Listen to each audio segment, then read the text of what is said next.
Welcome to another exciting edition of The Golden Rule. We're so glad you joined us today. I'm Barry Schroeder, and my guest is Dewey Lindsay. I never know what to call you, one or the other. You answer to both? Anything. Anything. Yeah. Okay, anything. Here we go.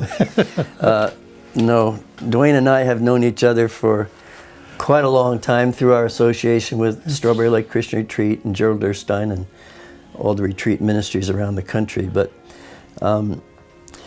Dewey has a story to tell that there's no way in this short, abbreviated period of time that we can cover it all. But the topic I want to address is PTSD or related type issues. There's lots of people who, although they haven't been through the horrendous things you experienced in Vietnam, there are a lot of people who've had tremendously traumatic experience which have affected them in their spirit and in their emotions. And so that's kind of what we want to bring out and let people know that there's hope, because you lived for a while without hope.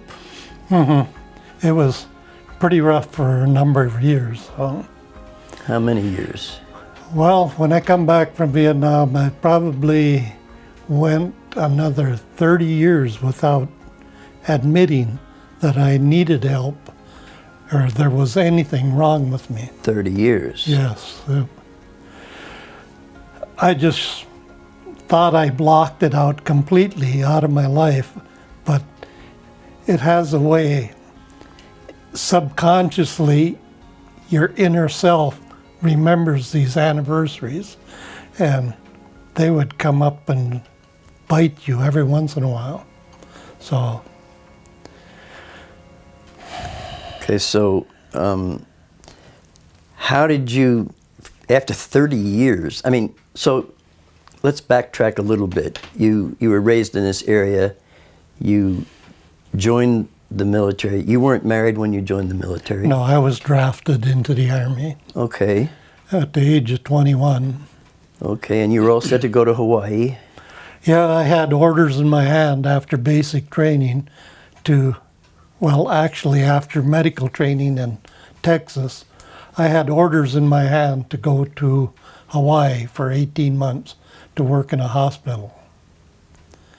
And then 3 days before we graduated, they canceled everybody's leave, everybody's orders, and the whole company, 250 medics, are going straight to Vietnam. So. Whoa, that was a rapid change of your whole future thinking. All right, so then you went over there, and you were there for 12 months. Mm-hmm. And you saw a lot of horrendous things, and I don't want to go into a whole lot of the details, but if you can just give us an idea of the type of thing that you had to go through over there. Well, I was assigned to an infantry platoon where we were in the jungles, rice paddies, everything, and I had my own platoon of probably, at full strength, there's probably 40 men.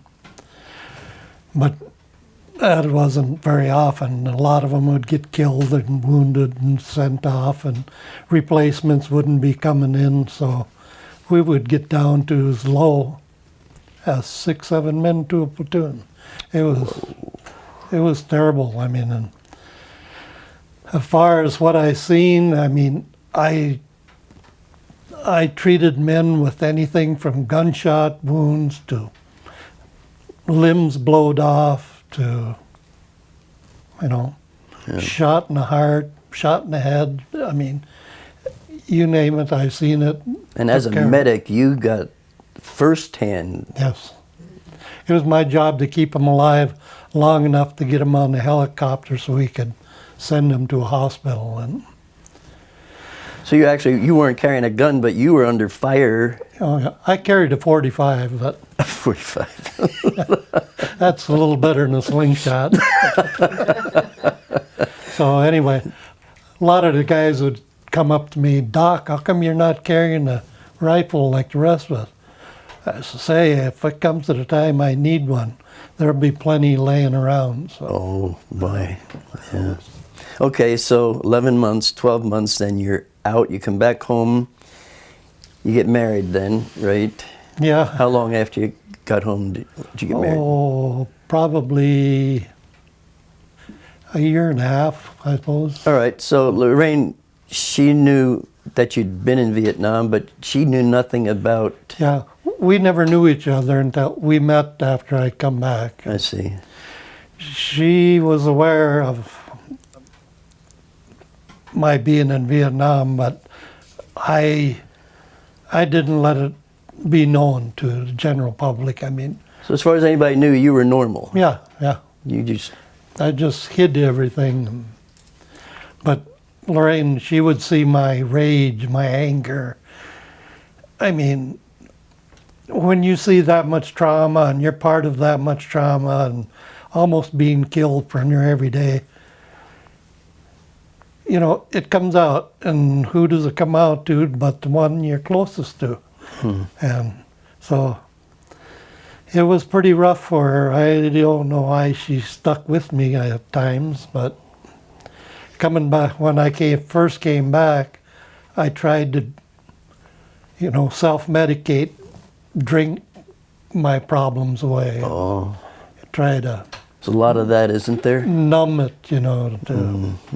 So, but she stuck with me. Thank God she did. But she knew something was wrong after a while. Yeah, I finally admitted it. One day I come home from work and she had been watching, I don't know, PTL or something on TV, and they listed all the symptoms of PTSD, and there was like 36 symptoms. And she had them wrote down, and she says, here, I'd like you to check these off, the ones that you think pertain to you. So I went through the list, read them all off, and I was checking them off. I got all done. There was probably 2 or 3 that I didn't check. I mean, Whoa. I was... So that was a wake-up call for Yeah. you? That was kind of what Absolutely. brought you to the place of realizing something needed to change. I needed help, yeah.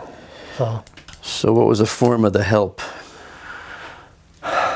Well, I went to the VA, and of course they were little or no help. And then I went to the vet center in Fargo, and there they had a special program for veterans that are suffering from PTSD, and the head guy there was an old ex-Marine, retired Marine. And he said, Dewey, he says, you need to go to Topeka to in-hospital therapy, whatever you want to call it, for 12 weeks course. So he got me down there to... How soon did it take for him to get you down there? Normally it probably takes a couple of months or so, but he talked to Lorraine and she says, you need to get him there sooner the better. And within 2 days he called me, said, Dewey, pack your bags, you're going. So I had to take him, drive my own vehicle, got him in the truck, drove to Topeka, Kansas.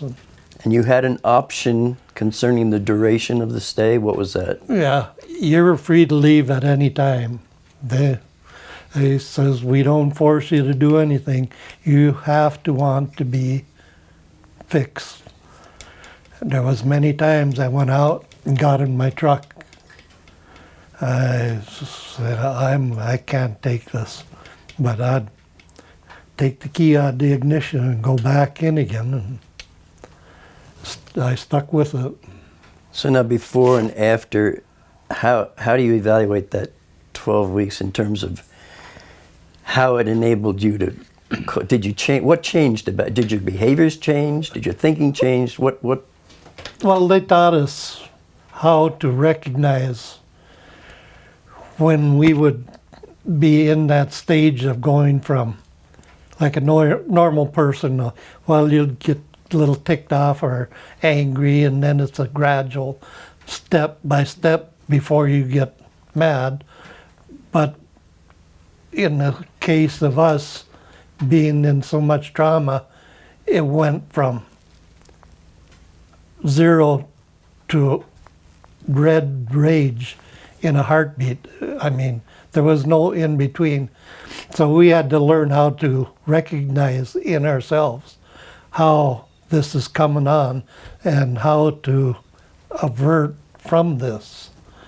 And when I went down there, I was saved before I went down there, and I was a Christian, but I wasn't in Vietnam. I mean, I could sin with the best of them. And, well, being a medic, I had to do everything, and I wouldn't even like to tell you what I had to do. But anyway, so being a Christian, when I went to Topeka, I think that helped me about as much as anything, because I know that if I wasn't a Christian, that I would have never stuck it through it. I would have got up and walked out, never looked back. What were you telling me about Rex Humbard? What was it? Yeah. This is when I first got saved. Lorraine got saved before me, probably 6-8 months before me, and she was gone to church on a Sunday morning, and I was still doing the partying and drinking. And I got up one Sunday morning with a hangover, and my head was pounding, and I turned on the TV, and old Rex Humbard was on there preaching. And I got down on my knees right there in the living room and give my heart to the Lord. And watching a television program? Yeah. We're on television right now. Yeah. Did you know that? And there might be somebody whose heart is pounding right now, listening to you and realizing that they're every bit as messed up as you were, and they don't know that there's any way to get out of it, and they're frustrated. Might even be suicidal. You ever had any bouts with suicidal type thinking? No, not really. I didn't, let that be an option. I just, Talk to the person who's watching right now that needs help. Well, there's a lot of ways you can think you can get help, but there is only one way to say yes to Jesus and to ask Him for your help, because we can't do it on our own. I had a guy in my group up in Fargo that I went to support group up there for quite a few years. And he come up to me one day and he said, "Doc," he says, "I want to thank you for saving my life." I looked at him, I says, "Oh, what do you mean?" He says, "A couple of weeks ago I come into the group here, and that day I was going to end my life. I was going to commit suicide. And you seen it in me or something." And he says, "You told me, you're not any better than the rest of us. We've all went through this. We all need help. But you can't take the coward's way out and commit suicide or do anything stupid like that." And he says, that stuck with me, and it's because what you said that I'm here today. So he knew better, and he stuck with the program, and he got help. Isn't that rewarding to hear that something you said? Yeah. It's funny, just today, just this very day, a man told me, he says, "Barry, your name came up in conversation with another guy, and he says that 20 years ago, you said something to him that changed his life." And I don't have a clue who the man was or what I might have said. And that's the neat thing about it. We operate by faith. This program is by faith. We're talking to you by faith. We're praying that God would change your life, change it radically, for the better. And He can do that. But I want to take this time right now to thank you for watching. And if you know anybody else that might be blessed by hearing what Dewey had to share, somebody else is going through some tough times. They're not right. They're not normal. They blow their stack at the slightest provocation. And you think that his testimony might help them? Go to Lakes tv3.com on your computer, and then pull up current programming, and you can watch not only Dewey's testimony over again, but many of the others that we've had on here in the past. So thank you again for watching. Tell your friends not to miss this program, because next week is going to be even better, if that's possible, Dewey. Not to any way minimize what you just said here, but just keeps getting better and better all the time. Thank you, Jesus, and thank you for watching. God bless you.